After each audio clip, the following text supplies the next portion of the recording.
Hey there, Grumpy Old Fart here. I'm doing a Recon the Role-Playing Game story. I'm titling this one The Traffickers. My friends Earl, Larry, Bobby, and I we rolled up characters we were going to play in my friend Mark's game. Mark is an excellent game master. He's run D&D and a few other things. He's really, really good. His games are always fun, but this was his first time running a Recon game, and he really wanted to give it a try, and we were like, sure, no problem. We'd been detained re-entering the country at LAX. Our characters were mercenaries. We'd left Vietnam.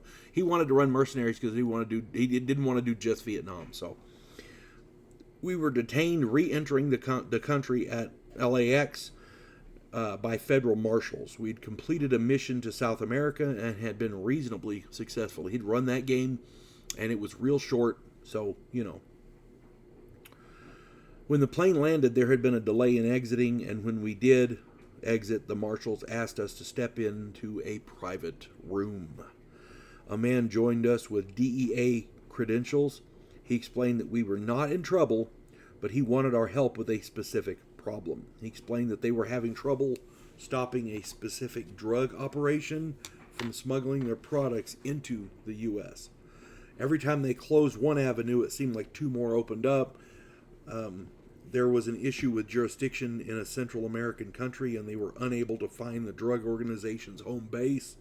They wanted us to help them find it. The pay was good, and he offered other perks to help with certain legal issues that we'd had. So we accepted. We gathered our gear, and the DEA man gave us intel photos on the suspected area. We decided to infiltrate the area posing as fishermen and wildlife photographers. When we hit the port, we immediately knew something was up. The local military watched the ships and kept everyone under scrutiny. Our passports were taken at customs, and we were informed that they would be returned when we left. They issued us temporary IDs to use in country, and we were not happy about that, but we didn't have much choice. Long story short, the drug czar was trafficking drugs to America, and with the money he was buying children and other slaves and sending them to South America, Africa, and the Middle East. The czar had contacts in American law enforcement, Interpol, the UN, and in various other law enforcement around the world where he had business dealings. That's why it was so hard to track him. And we found all this out by getting somebody drunk, as I recall. I want to say it was one of his lieutenants. The reason the DEA had issues is that other law enforcement agencies were covering for the czar and his men, and the local government protected them. He sat in his yacht and he raked in the profits. We could not find the grow sites or the storehouses, and the shipping was too well protected to hit. We decided to eliminate the czar and his lieutenants. Earl, Larry, and Bobby created false messages to trick them all into meeting on board the yacht. I used scuba gear to plant C4 in a dozen places along the hull. Bobby snuck on board dressed as a laborer. He planted C4 in the engine room, the bridge, and over the fuel tanks. When the meeting convened, we blew the C4 and the leadership of the cartel disappeared. Yay, job done, right? Then we found out that the drug czar was the local dictator's brother. Nobody told us that.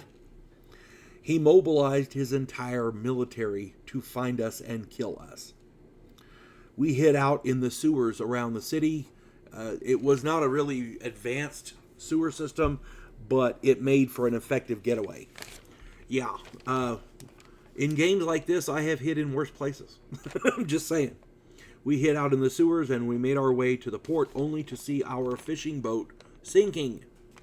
And the place was crawling with military, so we couldn't get out that way. So we used the sewers to make our way to the Imperial Palace. We figured they're going to try to keep us from escaping. We wouldn't escape. We'd go directly to the palace. Larry and Earl snuck in and found the dictator's quarters. While he was there asleep, they put 6 rounds into him. Then we fled into the jungle.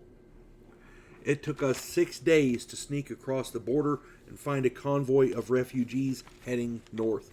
We blended in, and within another month, we hit Mexico City.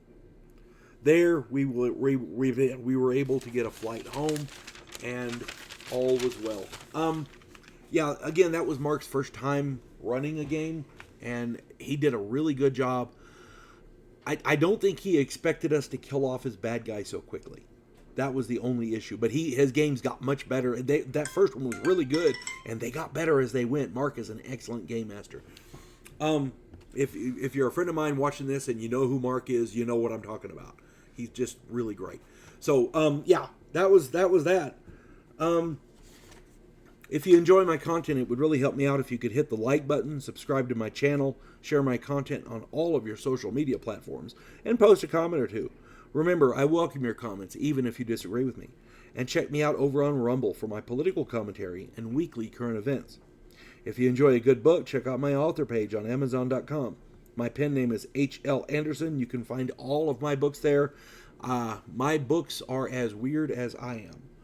If you enjoy the quirky weird, good stories, quality stories, check out my author page, H.L. Anderson, on Amazon. I'm absolutely positive you will find something you like, and I hope you enjoy reading it. I hope this finds everybody well. You folks have a good one. God bless one and all.